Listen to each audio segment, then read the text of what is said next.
عورت کی خوبی، عورت کا حسن اور اللہ کی نگاہ میں عورت کا مقام کب ہے؟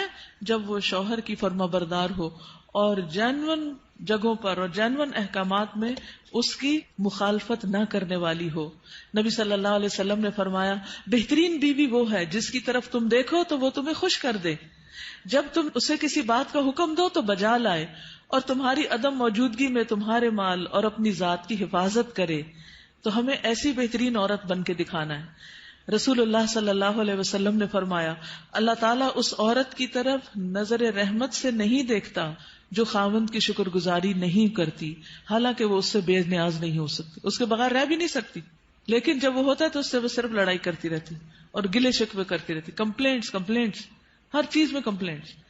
تو شوہر بھی چاہے اس کے پاس کتنی بھی جسمانی طاقت ہے یا مالی طور پر بہت سٹیبل ہے، وہ انسان ہے، وہ ہیومن بینگ ہے، وہ بھولتا بھی ہے، وہ غلطی بھی کرتا ہے، تو ایسی چیزوں کو اگنور کر دینا چاہیے۔ ہمیشہ گنتی کر کے رکھیں کہ اس کے احسانات کتنے ہیں اور اس کی غلطیاں کتنی ہیں، اگر وہ برابر ہوں تو بھی شکر گزار رہیں، اور اگر اس کی نیکیاں یا احسانات زیادہ ہوں اور غلطیاں کم ہوں تو غلطیوں کی بنا پر اس کی ناشکری نہیں کریں۔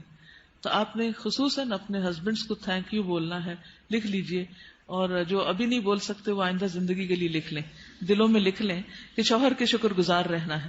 اور یہ شکر گزاری آپ کے اپنے اندر اور آپ کے گھر میں اور آپ کے تعلقات میں خوشگواری پیدا کر دے گی۔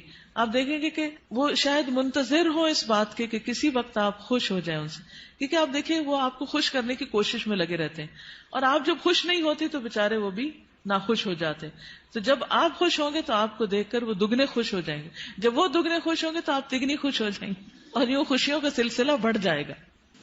پھر اسی طرح عورت کے اوپر یہ بھی لازم ہے کہ وہ اس طریقے پر رہے کہ شوہر دیکھے تو خوش ہو جائے، یعنی بیوی کا حال حلیہ، اس کا اٹھنا بیٹھنا، بات کرنے کا انداز، معاملہ کرنے کا انداز، یہ شوہر کے لیے ایک اٹریکشن کا باعث ہو۔ یعنی اگر شوہر کو کسی خاص قسم کا لباس پسند ہے تو ایز لانگ ایز وہ شریعت کی حد کے اندر ہے تو عورت کو وہ پہننا چاہیے۔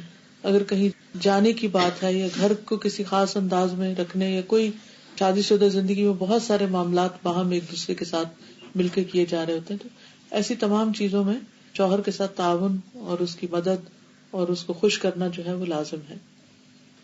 یعنی اپنی شرم و حیا کی بھی حفاظت کرے، اور گھر اور جو بھی اس کے کسٹڈی میں شوہر کا مال یا راز یا کوئی بھی چیز ہے ان سب کی بھی حفاظت کرنے والی۔ مال کی، گھر کی حفاظت، پیسے ضائع نہ کرے۔ یہ نہیں کہ شوہر کے گھر، شوہر کے مال اور شوہر کی تنخواہ اور شوہر کی پراپرٹی میں سے چھپ چھپا کے میکے والوں کو مت بھیجتی رہے۔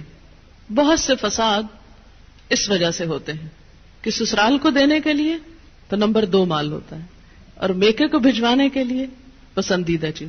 قدرتی بات ہے کہ انسان کی جو اٹیچمنٹ ہوتی ہے وہ ماں باپ سے بہت زیادہ ہوتی ہے، ایک ایسی خیرخواہی ہوتی ہے جس میں دنیا کی کوئی دوسری چیز شریک ہی نہیں ہو سکتی۔ ظاہر ہے جنہوں نے جنم دیا، جنہوں نے پالا پوسا، ان کے ساتھ محبت اور خیرخواہی کیسے نہ ہو، وہ تو ہوگی، لیکن اس کی بھی حدود ہیں، وہ حد سے آگے نہیں بڑھنی چاہیے کہ شوہر کما کے لائے اور ہر وقت عورت شکوہ کرے، پورا ہی نہیں پڑتا، ہوتا ہی نہیں، ہے ہی نہیں، یہ بھی نہیں، وہ بھی نہیں، وہ بھی نہیں، اور پیسے بٹورتی چلی جائے اور ادھر سے چھپ چھپا کے دوسری طرف دیتی چلی جائے۔ نہیں، حتیٰ کہ فی سبیل اللہ بھی اگر عورت کو دینا ہے تو شوہر کی رضامندی ضروری ہے، یعنی شوہر کا مشورہ بھی ہونا چاہیے اس میں۔ پھر اسی طرح یہ ہے کہ بولنے میں اچھی ہو۔ رسول اللہ صلی اللہ علیہ وسلم نے فرمایا، کنواری عورتوں سے نکاح کرو کہ وہ شیریں گفتار ہوتی، یعنی کہ ان کے بولنے میں مٹھاس ہوتی اور تھوڑی چیز پر جلد خوش ہو جاتی، یعنی شکر گزار ہوتی، کیونکہ زیادہ دنیا نہیں دیکھی ہوتی اور مطالبے بھی کم ہوتے۔ اس لیے خصوصی طور پر بیوی کی حیثیت سے جو خوبی بیان کی گئی وہ یہ کہ شوہر کے ساتھ بات کرنے میں بھی اچھی ہو اور بہت زیادہ مطالبے کرنے والی نہ، اور نہ ہی اپنے شوہر کی اجازت کے بغیر کسی مرد کو گھر میں آنے کی اجازت دے، کیونکہ اس سے بھی شکوک و شبہات پیدا ہوتے ہیں۔ پھر اسی طرح شوہر کے مال میں سے اس کی مرضی کے بغیر تحفہ یا صدقہ نہ کرے، کیونکہ کمانے والا مرد ہے، یا تو عورت کا اپنا ذاتی مال، یعنی اگر پیرنٹ سے ملا ہے یا انہیرٹ کیا ہے یا وہ خود کماتی ہے تو اس میں تو اپنی مرضی سے جو بھی وہ کرنا چاہے، لیکن اگر شوہر کی طرف سے کچھ ملا ہوا ہے تو اس میں اس سے مشورہ کرنا اور اس کی اجازت لینا ضروری ہے، کیونکہ اصل مالک بہرحال شوہر ہے.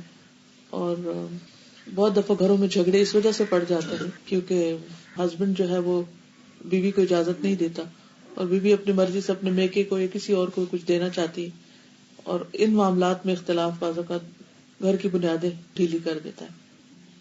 عورت کے اوپر یہ بھی ذمہ داری عائد ہوتی ہے کہ وہ اپنے شوہر کی اطاعت کے ساتھ ساتھ اس کی خدمت بھی کرے.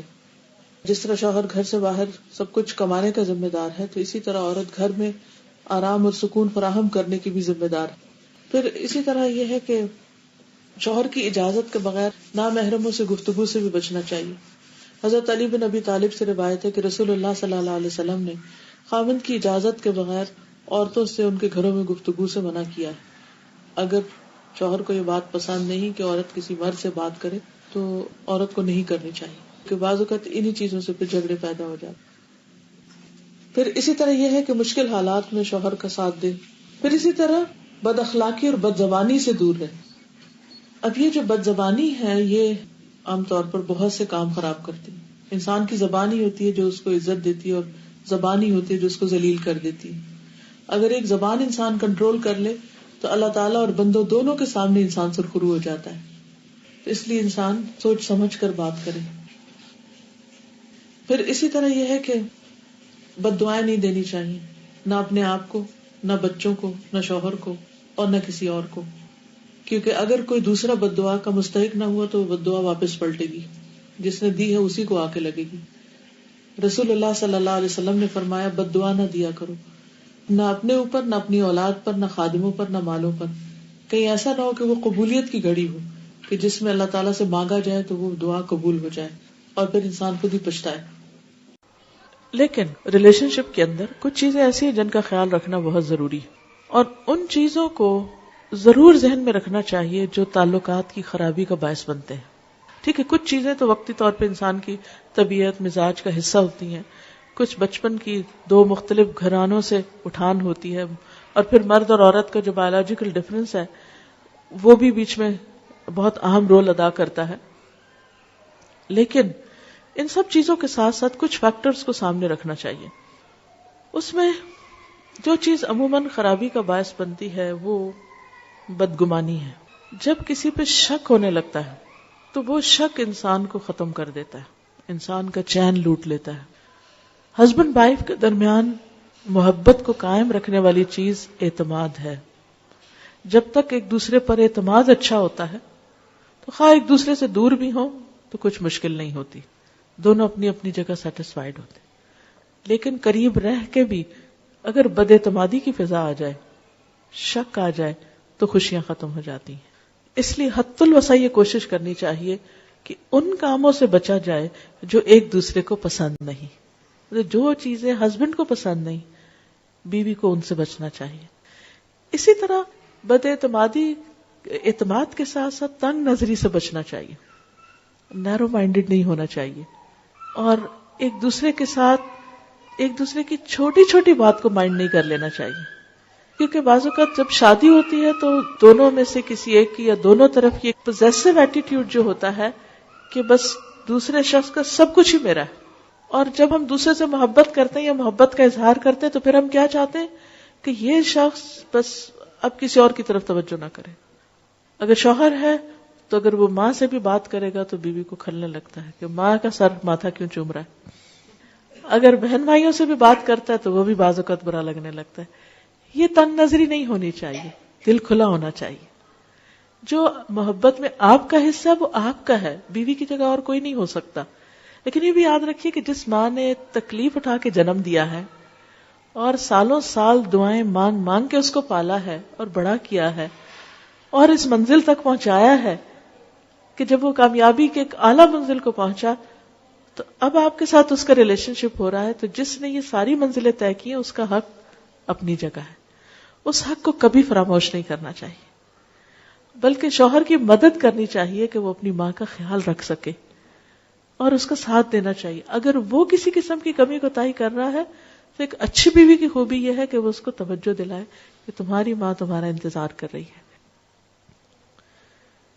پھر کچھ اور چیزیں ہیں کہ جن کی وجہ سے تعلقات اچھے نہیں ہوتے، اور وہ ہیں ڈس فنکشنل کمیونیکیشن، اچھی کمیونیکیشن کا نہ ہونا. کامیاب شادی کے لیے ہسبینڈ وائف کی کمیونیکیشن کا اچھا ہونا بہت ضروری ہے. اور اگر ابھی تک ہم نے کمیونیکیشن کے گر یا سکلز نہیں سیکھے تو ہم میں سے ہر ایک کو سیکھنے چاہیے. کچھ انسان کے دل کی ضروریات ہوتی، یہاں ایمان ہونا چاہیے، اسپرچولیٹی ہونی چاہیے. کچھ اس کے پیٹ کی ضرورت ہے، اس کو کھانا کھانا ہے. تو آپ صرف شوہر سے کسی شیکسپیئر کے اوپر باتیں کر کر کے اس کو راضی نہیں کر سکتے کہ آپ نے بہت کچھ پڑھا ہوا تو آپ اس کو روز ایک نئی کہانی سنانے لگتے ہیں. اس سے وہ خوش نہیں ہوگا جب تک آپ کھانا اچھا نہیں دیں گے. اور پھر اسی طرح شادی کا اصل مقصد کیا؟ ہسبینڈ وائف کی سیکشل نیڈز بھی ہیں. اب اگر آپ کھانا بھی اچھا پکا رہے ہیں اور آپ باتیں بھی بہت اچھے کر رہے ہیں اور بڑے اسپرچل بھی ہیں، بڑے ایمان ہے آپ کے اندر، لیکن ہسبینڈ اگر آپ کو بلاتا ہے تو آپ موڈ آف کر لیتے ہیں اور اس کی ضرورت پوری نہیں کرتے، یا اس کے ساتھ محبت سے پیش نہیں آتے، یا اپنی محبت شو نہیں کرتے، تو بھی غلط بات ہے، ریلیجسلی بھی غلط بات ہے. تو یہ چیز بھی بعض اوقات جھگڑوں اور فساد کا باعث بنتی. ٹھیک ہے، انسان کے موڈ اپ اینڈ ڈاؤن ہوتا ہے، کبھی دل نہیں بھی چاہتا، لیکن اس وقت انسان یہی سوچے کہ اگر میرے اندر کسی چیز کی طلب ہو اور کوئی اور مجھے پریونٹ کر دے اس سے، تو پھر میرا کیا ہوگا؟ تو اس وقت مجھے اگر نہیں بھی ضرورت اور ہسبینڈ کی ایک ضرورت ہے تو دونوں کے درمیان جب ہی نبھے گی نا جب ایک دوسرے کی ضروریات کا خیال رکھیں گے. تو جب انسان کبھی اپنے من کو مار کے دوسرے کو خوش کر دیتا تو اللہ تعالیٰ اس کے عوض اس کو اس سے بڑی خوشی عطا کرتا ہے. ان چیزوں کا خیال رکھنا ضروری ہے. پھر اسی طرح یہ ہے کہ بے تکلف ہو لیکن شاؤٹ نہیں کریں ایک دوسرے پر. احترام اپنی جگہ قائم رہے، کیونکہ چیخ چلا کے بات کرنا، دور سے شاؤٹ کرنا، اس سے بھی ایک دوسرے کے لیے بعض اوقات دل جو ہے وہ ایک دوسرے سے تنگ ہونے لگتے ہیں. پھر ایکیوزنگ بہیویئر نہ ہو کہ ہر چیز میں آپ تو ہم کو ٹائم ہی نہیں دیتے اور آپ تو بہت ہی مصروف رہتے ہیں اور آپ تو ایسا ہے اور ویسا ہے. جب آپ ایکیوزنگ ٹون میں ہر وقت بات کرتے ہیں تو دوسرا بیزار ہونے لگتا ہے. اچھا میں نے اتنی دفعہ فون کیا آپ نے اٹھایا ہی نہیں، اور میں نے یہ چیز لانے کو کہی اور آپ لائے نہیں، اور آپ کو تو کبھی یاد ہی نہیں رہتا، اور آپ کے لیے تو بچے کوئی اہمیت ہی نہیں رکھتے، اور آپ کے لیے تو گھر کچھ ہے ہی نہیں، وغیرہ وغیرہ. اس طرح کی جو ایکیوز کرنے والی باتیں ہیں، اعتراض کی اور ہر وقت کمپلینٹس، ٹھیک ہے ان کا بھی زندگی میں ایک پارٹ ہوتا ہے، ہونی چاہیے کبھی، میں نہیں کہتی کہ وہ نہیں ہونی چاہیے، لیکن بس تھوڑا حصہ. اگر آپ ایک گراف بنائے نا تو اس میں اس کا ایک چھوٹا حصہ ہونا چاہیے اور دوسرے کو انڈرسٹینڈ کرنے کا ایک بڑا حصہ ہونا چاہیے. کیونکہ اس سے جب صرف ایک دوسرے کو بلیم کرنے والا ایٹیٹیوڈ ہوتا ہے تو ایک دوسرے سے بیزاری پیدا ہو جاتی ہے.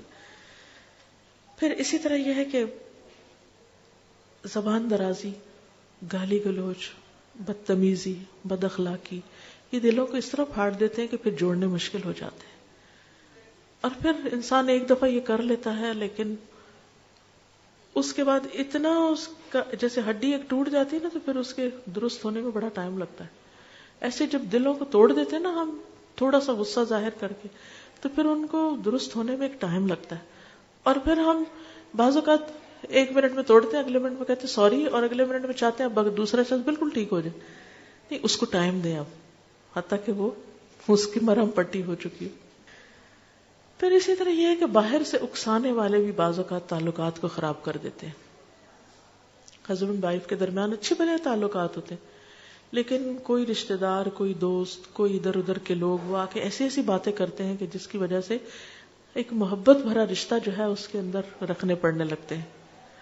اس بارے میں نبی صلی اللہ علیہ وسلم نے بہت سختی سے فرمایا کہ جس نے شوہر کے خلاف اس کی بیوی کو بدظن کیا، یعنی شوہر کے خلاف اس کی بیوی کے دل میں کوئی ایسی چیز ڈال دی، وہ ہم میں سے نہیں. پھر بات یہ ہو رہی تھی کہ